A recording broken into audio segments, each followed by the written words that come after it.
મસાલો નાખવાનું ભૂલી ગયો.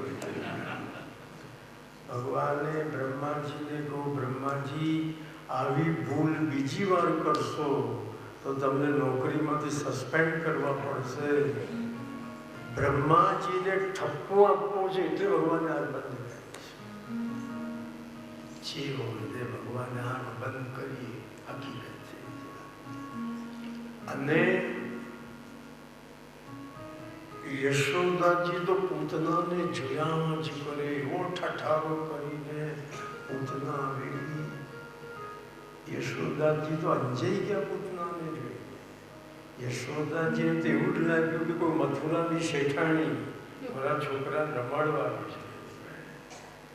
યશોદાજીએ તો પૂતનાને કહ્યું, બેન તમે તો કેટલા ગોરા ગોરા છો, લો તમે મારા કનૈયાને સ્તનપાન કરાવો એટલે મારો કનૈયો બી ગોરો ગોરો થઈ જાય.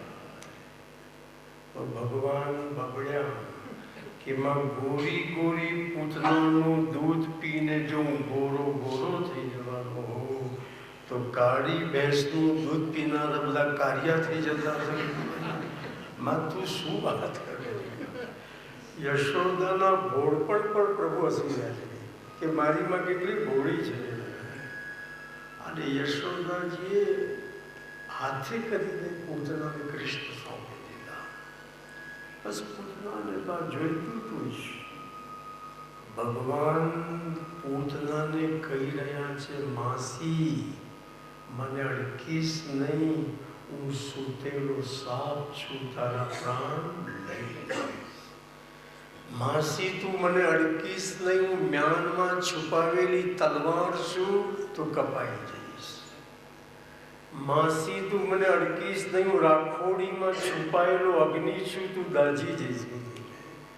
માસી તો હમે ચાલી મરવા ગઈ. ભગવાનને ખોળામાં લીધા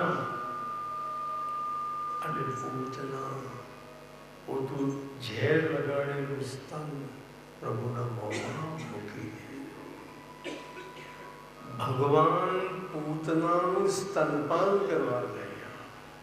કોઈક તો એવું કહે છે કે ભગવાને આંખ બંધ કરી અને તે વખતે શંકર દાદાને બોલાવ્યા.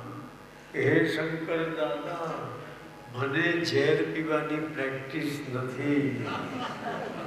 શંકર દાદા, ઝેર પીવાની પ્રેક્ટિસ તમને છે. લાલાને માખણ ભાવે રે, લાલાને મિશ્રી ભાવે રે, બીજું કઈ કામ ન આવે રે. આપણે તો માખણ મિશ્રી ખાનારા છીએ, આપણને ઝેર આવે નહીં. ઘોડાના ઝેર પીવાની પ્રેક્ટિસ તમને છે. હે શંકર દાદા, અત્યારે તમે મારી અંદર આવીને બિરાજો અને પૂતનાના સ્તન પર જે ઝેર છે શંકર દાદા તમે પી જાઓ અને પૂતનાના સ્તનમાં દૂધ હોય તે હું પી જાઉં. એ શંકર દાદાને બોલાવવા હતા માટે ભગવાને પોતાની આંખ બંધ કરી જે હોય. અને ભગવાન પૂતનાનું સ્તનપાન કરે છે.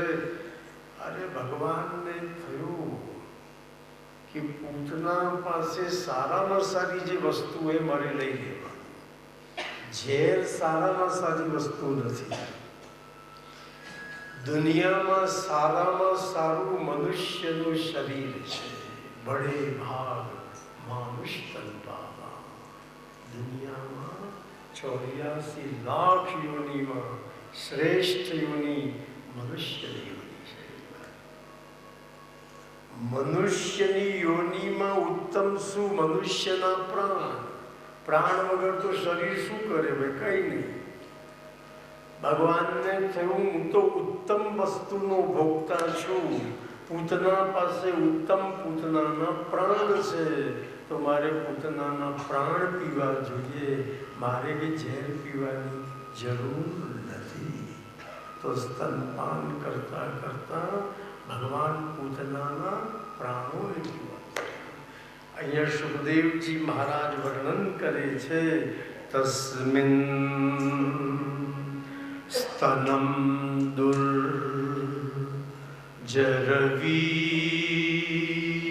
દુર્જરવીર્યમુલ્બણ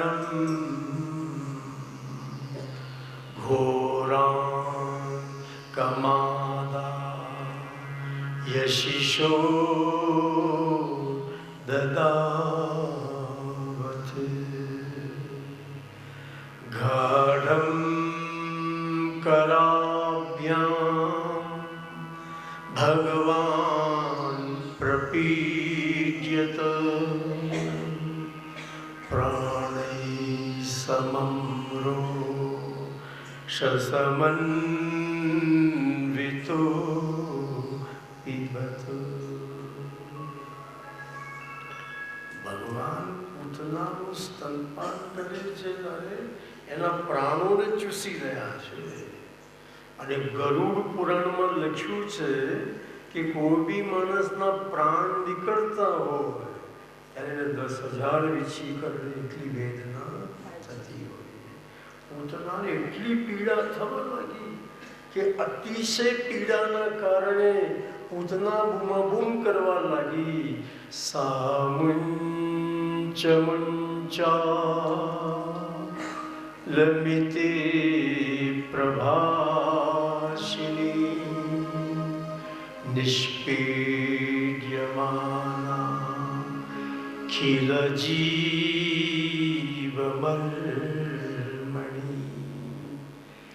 વિવૃત્ય નેત્રે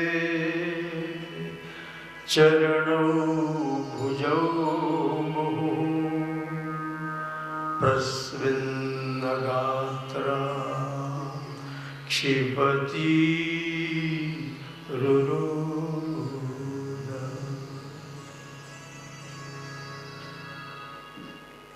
જ્યારે ભગવાન પૂતનાના પ્રાણોને ખેંચી રહ્યા છે ત્યારે પૂતના શું બોલી?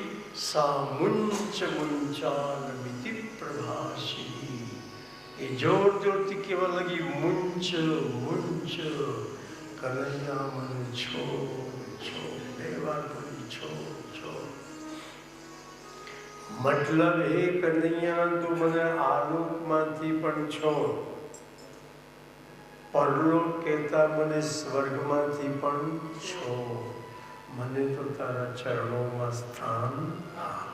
2 વાર બોલી મુંચ મુંચ. મતલબ આલોકમાંથી બી છો, પરલોક કહેતા સ્વર્ગમાંથી બી છો. મને તારી નિકુંજમાં તારા ચરણોમાં કનૈયા મને સ્થાન. પૂતના 2 વાર બોલી છોડ છોડ. મતલબ હે કૃષ્ણ તું મને પાપમાંથી બી છોડ, હે કૃષ્ણ તું મને પુણ્યમાંથી બી છોડ. ભાઈ પાપ બાકી હોય તો પાપ ભોગવવા જન્મ લેવો પડે. પાપ બાકી હોય તો ઝૂંપડપટ્ટીમાં જન્મ થાય. પુણ્ય બાકી હોય તો પુણ્ય ભોગવવા બી જન્મ લેવો પડે. ધીરુભાઈ અંબાણીને ત્યાં જન્મ થાય, જન્મતામાં સીધા મલ્ટીમિલિયનર થઈ ગયા. પાપ પણ જન્મ આપે અને પુણ્ય પણ જન્મ આપે. ફર્ક એટલો કે પાપ એ લોખંડની જંજીર છે, પુણ્ય એ સોનાની જંજીર છે. બાકી પાપ પુણ્ય બંને માણસને જન્મ આપે છે.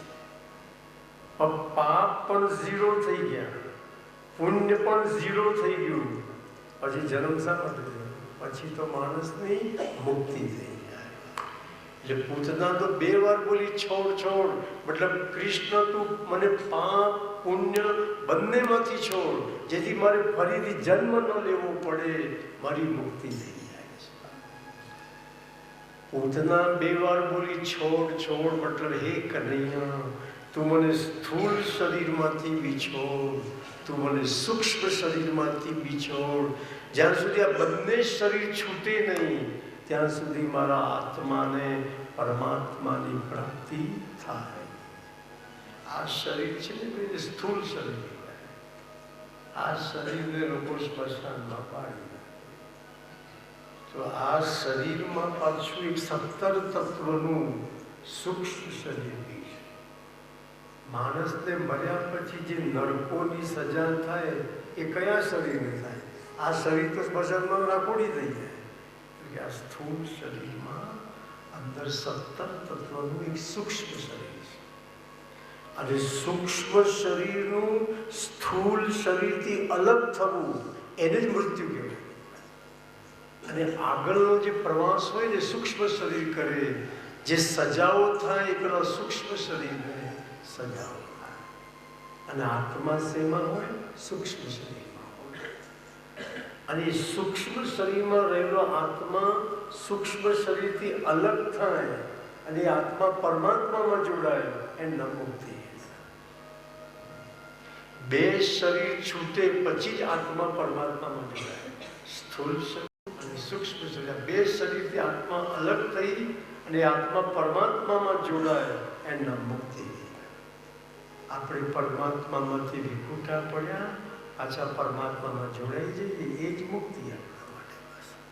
સરિતા સાગરમાં મળી જાય એ જ મુક્તિ. સરિતા સાગરમાં મળે ત્યારે સરિતા સાગરમય બની જાય. બસ ગંગા સાગર.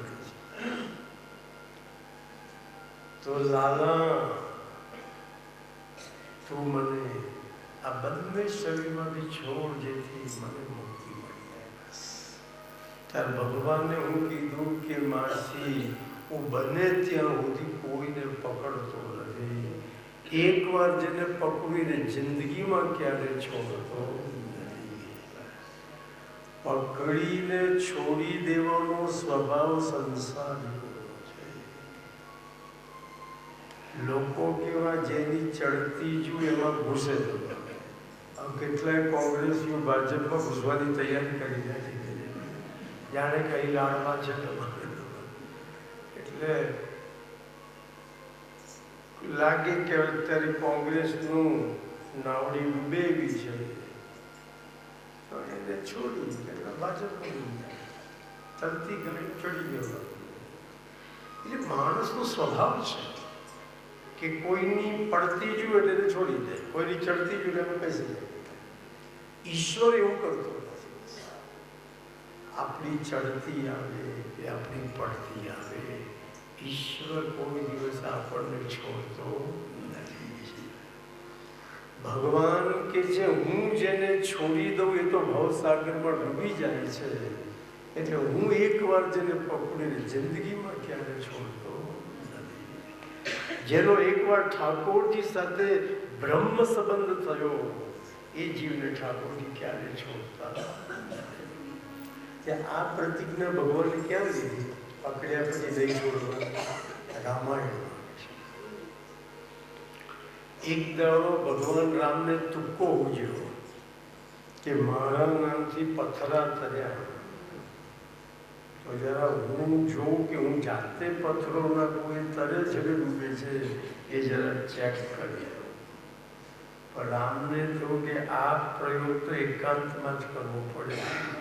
બધાની વચ્ચે કરું, જો પથ્થરો ડૂબી જાય તો મારી ઇજ્જતના કાંકરા કે રામના નામે પથરા કર્યા પણ રામે નાખેલો પથ્થરો ડૂબ્યો. એટલે આવા પ્રયોગો જાહેરમાં થાય છે. એટલે લંકાના જંગલોમાં શ્રીરામ એકલા ચાલવા લાગ્યા તો હનુમાનજી બી ગદા લઈને જોડે ચાલવા લાગ્યા. તો ભગવાન શ્રી રામે હનુમાનજીને કહ્યું કે તું કેમ આવે છે? તો હનુમાનજી કીધું પ્રભુ હું તો તમારો બ્લેક કેટ કમાન્ડ જેવો ઉભી છે. હું તો આપનો સિક્યુરિટી ગાર્ડ છું. આપની સિક્યુરિટી મને સોંપાયેલી છે એટલે હું તો આપની જોડેની જોડે રહેવાનું. પણ હું ના પાડું છું તારે મારી જોડે નથી આવવાનું. તો હનુમાનજીને બેસાડી રામ એકલા જંગલમાં ચાલવા લાગ્યા. એક ઝાડ નીચે બેઠા, સામે પાણીનું ખાબોચિયું. રામે આમ તેમ જો અને એક કાંકરો નામે ખાબોચિયામાં નાખ્યો. એ કાંકરો સીધો પાણીમાં બેસી ગયો. રામને પસીનો છૂટી ગયો. સારું થયું એ પેલો હનુમાન નથી રહેતા, બધું ઇજ્જત પાણીમાં જવાની. મારા નામે પથરા કર્યા, મેં જાતે પથરો નાખ્યો, ડૂબી ગયો. એટલામાં પાછળથી હળવળાટ થયો. રામે પાછળ જોયું તો પેલો પૂછડા વાળો બેઠેલો જોયો. ભગવાન શ્રી રામે કહ્યું, હનુમાન તું ક્યારે આવ્યો? તો કે જ્યારથી પ્રયોગ ચાલુ થયો ત્યારથી પાછળ જોડે છે. ભગવાન શ્રી રામે કહ્યું, હનુમાન ગજબ થઈ ગયું, મારા નામે પથરા થયા, મેં જાતે પથરો ડૂબી ગયો. હનુમાનજી કીધું, પ્રભુ જે થયું બધું બરાબર થયું છે, આપ જેને પકડો એ તો ભવસાગરને તરી જાય, આપ જેને છોડી દો એ તો ભવસાગરમાં ડૂબી જાય. શું ખોટું થયું? હનુમાનજી આવો અર્થ કર્યો ત્યારે તો રામ હનુમાન પર ફિદા થઈ ગયા. વાહ ભાઈ વાહ, બુદ્ધિમતામ વરિષ્ઠમ મનોજવમ મારુતતુલ્ય વેગમ જીતેન્દ્રિયમ બુદ્ધિમતામ વરિષ્ઠમ વાતાત્મજમ વાનયુથ મુખ્યમ શ્રીરામદૂતમ શરણમ પ્રપદ્યે. હનુમાન તારી બુદ્ધિનો સલામ માનું છું. તે કેવો સરસ અર્થ કાઢ્યો. અરે રામાયણમાં હનુમાનજી માટે શબ્દ મૂક્યો છે જ્ઞાની નામ અગ્રગણ્ય. જ્ઞાનીઓમાં પણ શ્રેષ્ઠ જ્ઞાની હનુમાનજી છે. તો ભગવાન રામે હનુમાનજીને કીધું, હનુમાન હું જેને છોડી દઉં છું એ જો ભવસાગરમાં ડૂબી જતા હોય તો આજથી પ્રતિજ્ઞા કરું છું કે એકવાર હું જેને પકડીશ એને જિંદગીમાં ક્યારે નહીં છોડું. પૂતના કે છોડ છોડ, તો ભગવાન કે મેં તો પ્રતિજ્ઞા લીધી છે એટલે હું કે તને છોડવાનો નથી. અને ભગવાને પૂતનાના પ્રાણ ચૂસી લીધા ને, એટલી બધી એને પીડા થઈ પૂતનાને.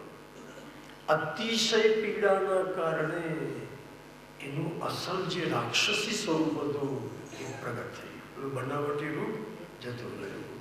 એવી ભયંકર રાક્ષસી. અને ભગવાન એના સ્તન પર ચીપકેલા અને પૂતના મનમાં સમજી ગઈ કે હવે મરવાનું નક્કી જ છે, પણ મરતા પહેલા આ કનૈયો મારા ભાઈને કંસને સોંપી દઉં એટલે મારી ડ્યુટી પૂરી રહે. એટલે પૂતના મરતા મરતા પણ હિંમત કરી કૃષ્ણ ભગવાનને ઉચકીને આકાશમાં ઉડવા લાગી, મથુરા તરફ જવા લાગી. ગોપીઓએ ઓહો કેટલી ભયંકર રાક્ષસી. પૂતનાના સ્તન પર કનૈયો કીડી જેવો લાગતો નથી, એટલી મોટી રાક્ષસ. અને પૂતના ઉડતી ઉડતી મથુરા જાય છે. એકવાર તને મારા ભાઈને સોંપી દઉં એ મારી ફરજ પૂરી થઈ ગઈ. ભગવાનને કીધું, માસી હું તને મથુરા સુધી તો નહીં જ પહોંચવા દઉં. રસ્તામાં કંસ મામાનું ફાર્મ આવ્યું અને એમાં કંસ મામાનો બગીચો ને, એમાં કંસ મામાનો મહેલ ને, એમાં કંસ મામાનો સ્વિમિંગ પુલ ને. દર રવિવારે કંસ મામો આ જ બગીચામાં પિકનિક કરવા આવતો હતો. અને ભગવાનને થયું કે પૂતનાને કંસ મામાના બગીચામાં જ ફેંકવું એ નુકસાન થાય તો બી મામાનું નુકસાન થાય. ખાડો ખોદે પડે. અને જ્યાં કંસ મામાનો બગીચો આવ્યો ત્યાં જ ભગવાને પૂતનાનો ફ્યુસ ખેંચી લીધો, એના પ્રાણ ખેંચી લીધા. અને પૂતનો ધડામ લઈ અને તમારે નીચે પડી અને કંસના મહેલ પર જઈને પડી. કંસના મહેલના હુક્કા બોલી ગયા, આવો સ્વિમિંગ પુલ ફાટી ગયો, હજારો વૃક્ષો ધરાશાયી રહી ગયા. આ ભાઈએ વગાડ્યું કેટલા ઊંચા થઈ જાય, એ બી ઊંઘી જાય જોડી વખતે.